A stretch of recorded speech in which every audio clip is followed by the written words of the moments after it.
Hello students, आज हम हमारी कक्षा 1 की हिंदी पाठ्यपुस्तक का 13वां अध्याय पढ़ेंगे, जिसमें हम जानेंगे णय के बारे में, श के बारे में, अनुनासिक और अनुस्वार के बारे में। जिसे हम चंद्र बिंदु कहते हैं उसका नाम है अनुनासिक, और जिसे हम चंद्र बिंदु के अंग बोलते हैं उसे हम कहते हैं अनुस्वार। ठीक है, आइए पढ़ते हैं। हमें ये जो चित्र दिखाई दे रहा है ये किसका चित्र है? ये एक तीर का चित्र है ना। तीर को बाण भी कहते हैं। पुराने समय में जब युद्ध होते थे तो तलवारों से और धनुष और बाण से लड़ाइयाँ लड़ी जाती थी। आपने रामायण और महाभारत में भी देखा होगा कि धनुष और बाण से लड़ाइयाँ होती थी, है ना। महाभारत में आप जानते देखा, अगर आपने देखी हो तो आप क्या बता सकते हैं कि उसमें सबसे बड़ा तीरंदाज कौन था? धनुर्धर। तीर धनुष से चलाए जाते हैं, है ना। धनुष पे रख के और उसकी प्रत्यंचा को पीछे खींचकर और फिर वो छोड़े जाते हैं। तो जो सबसे अच्छा जिसे धनुष चलाना आता था, धनुर्धर, कौन था? अर्जुन सबसे बड़ा धनुर्धर था, सबसे अच्छा तीरंदाज था, है ना। तो तीर को बाण भी कहते हैं। बाण जो शब्द है उसमें अणय, जो ये अंतिम शब्द अक्षर है, ये है अणय। और ये ट वर्ग जो होता है, ट ठ ड ढ ण, उसका पंचमाक्षर है। ठीक है। बाण कभी ना हाथ में रखना, संभाल के तरकश में रखना। तरकश एक ऐसी एक टोकरी या एक रखने का, तीर रखने का एक वो होता है जो जिसके जो धनुर्धर होता है, जो धनुष चलाने वाला होता है, वो अपने कंधे पर उसे, जैसे हम बैग लटकाते हैं ना, इस तरह से उसको एक कंधे पर लटकाया जाता है। अगर आपने कभी भगवान राम या फिर इनके अगर चित्र देखे हों तो आप उस देखोगे कि उनके हाथ में धनुष है, लेकिन उनके कंधे पर पीछे जो तीर दिखाई देते हैं आपको, वो तरकश में रखे हुए होते हैं, है ना। तो तीरों को जहाँ रखा जाता है ना, उसे तरकश कहते हैं। तो ये हमें कह रहा है कि हमें हाथ में तीर नहीं रखना चाहिए। कहाँ रखना चाहिए? उसे संभाल के तरकश में रखना चाहिए। तो ण अक्षर से शुरू होने वाले नए शब्द तो आपको नहीं मिलेंगे, क्योंकि ये पंचमा अक्षर है, इसलिए इससे किसी भी अक्षर की शुरुआत नहीं होती है, शब्द की शुरुआत नहीं होती है, कोई शब्द नहीं बनता है इससे शुरू होकर। लेकिन आप ऐसे नए शब्द ढूंढ सकते हैं, बना सकते हैं, जिसमें बीच में या अंत में इसका इस्तेमाल हुआ हो। इसके बाद ये जो चित्र है, ये एक रात का दृश्य हमें दिखाई दे रहा है, और इसमें चांद और सितारे दोनों ही चीजें हमें नजर आ रही है। ये जो शब्द है ये है चांद। च वर्ण के आ की मात्रा लगी है और उसके ऊपर लगा है अनुनासिक, और अनुनासिक लगने से एक अलग ही ध्वनि का निर्माण हुआ है, और ये बोला जाएगा चांद। चांद मामा गोल मटोल, कल थे आधे आज हैं गोल। चांद के बारे में आप जानते हैं कि चांद का आकार घटता बढ़ता रहता है। आप आकाश में देखना, कई रातों तक लगातार आपको ये चीज़ देखनी है, और आप पाओगे कि चांद किसी दिन बड़ा होता है, किसी दिन छोटा होता है ना। जैसा हमने आज देखा है वैसा वो हमें कल दिखाई नहीं देता है। पूर्णिमा के दिन रात को, पूर्णिमा की रात को वो अपने पूरे आकार में होता है, गोल थाली जैसा, बिल्कुल गोल, है ना। और अमावस्या की रात वो गायब भी हो जाता है, हमें दिखाई नहीं देता। और फिर जैसे जैसे तिथि बढ़ती है उसके अनुसार उसका आकार बढ़ता जाता है ना। तो आप इस चीज़ को जरूर देखना। तो आप कुछ ऐसे शब्द लिखोगे जिसमें अनुस्वार का प्रयोग हुआ हो, जैसे माँ, गांव, आँख, दांत। ठीक है। इसके बाद है षटकोण। इसे षटकोण क्यों कहा जाता है? क्योंकि इसमें 6 कोण हैं। आप गिनोगे 1 2 3 4, 5, 6 और संस्कृत में 6 को षट कहा जाता है।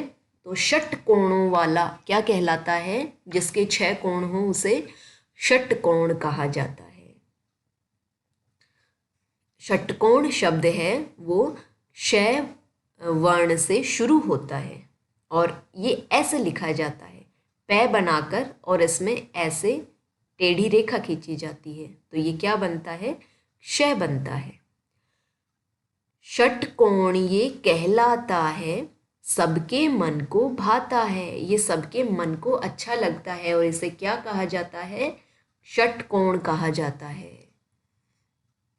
तो आप क्षय वर्ण से शुरू होने वाले या फिर ये किसी शब्द के अंत में या बीच में भी आ सकता है, इसके इस्तेमाल से कुछ शब्द बनाओगे।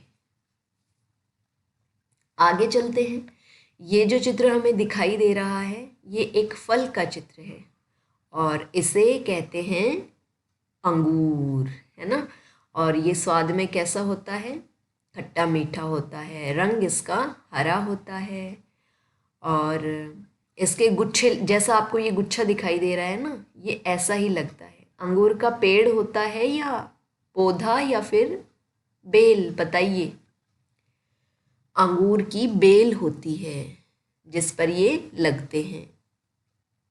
अंगूर जो शब्द है वो ए और ए के ऊपर अनुस्वार, जिसे हम अंग बोलते हैं, अंगूर, अंगूर, इसका पहला वर्ण क्या है? अंग, जिसे हम क्या कहते हैं? जो ये बिंदी लगी हुई है इसे हम क्या कहते हैं? अनुस्वार। ए के ऊपर अनुस्वार लगा तो ये क्या बना? अंग। ठीक है। अंगूर का है प्यारा गुच्छा, खट्टा मीठा कितना अच्छा। अंगूर का गुच्छा मतलब जो ये समूह है अंगूरों का, इसे गुच्छा कहा गया है। तो अंगूर का ये प्यारा गुच्छा कितना अच्छा है। क्यों है अच्छा? क्योंकि ये खट्टा मीठा है। ठीक है।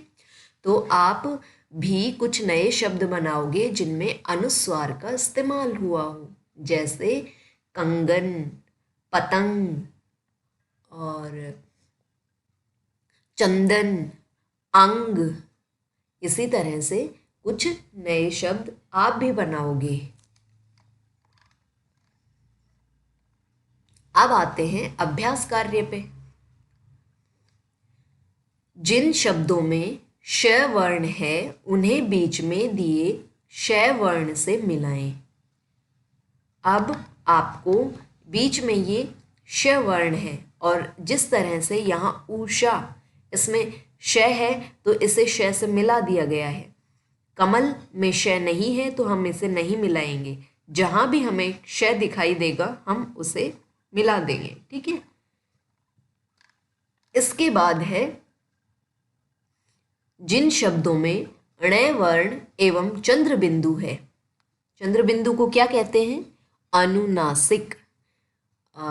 उन्हें बीच में दिए गए ण वर्ण एवं चंद्र बिंदु वाले शब्दों से मिलाएं। ये भी बहुत ही आसान गतिविधि है, इसे भी आप आसानी से कर लोगे। ये ण वर्ण के साथ है और ये अनुनासिक के साथ है। ठीक है। इसके बाद है सुने और बोले। मैं बोलती हूं, आपको सुनना है और फिर मेरे साथ साथ बोलना भी है। बाण, वीणा, राणा, कण, चांद, हंसी, हंस, हंस। अगर यहाँ पर अनुनासिक अनुस्वार होता ना तो बोला जाता ये हंस, और अगर नासिक है इसके ऊपर तो ये क्या बोला जाएगा? हंस। ठीक है। ऊंट, बंदर, धनुष, सुषमा, उषा,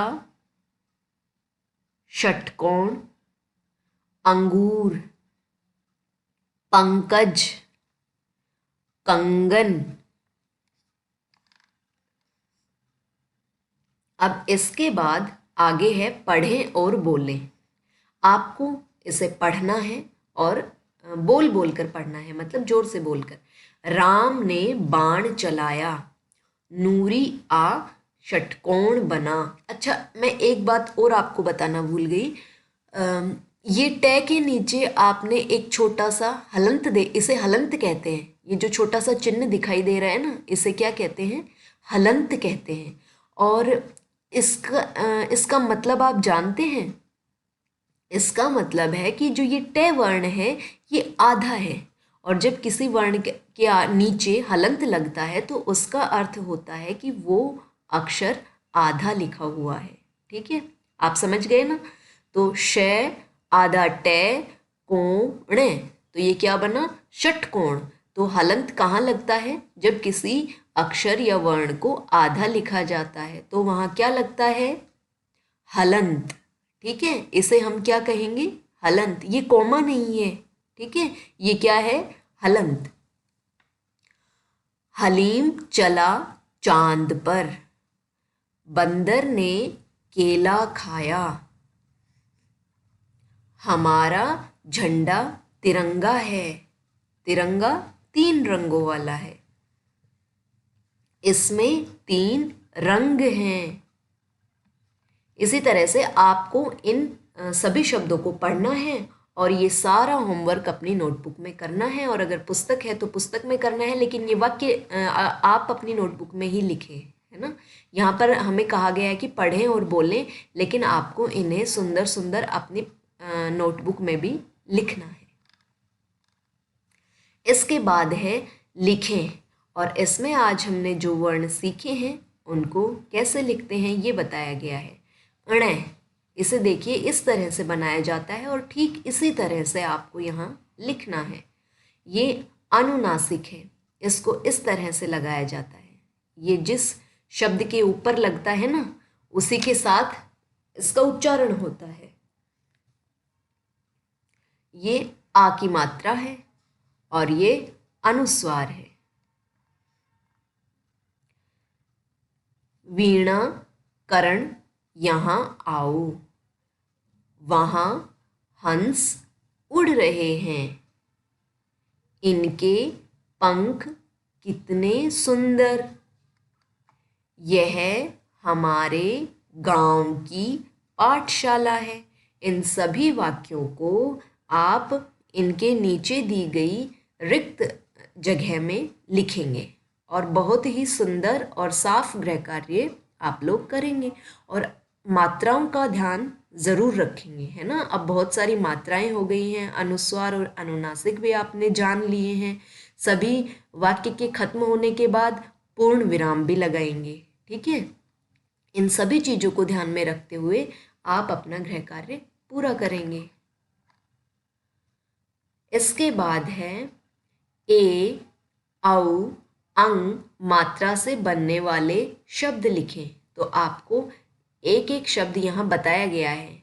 एक आई की जो मात्रा है तैरना, औ की मात्रा रौनक, और फिर अंग यानी अनुस्वार इंजन। इसी तरह से आपको नए शब्द बनाने हैं।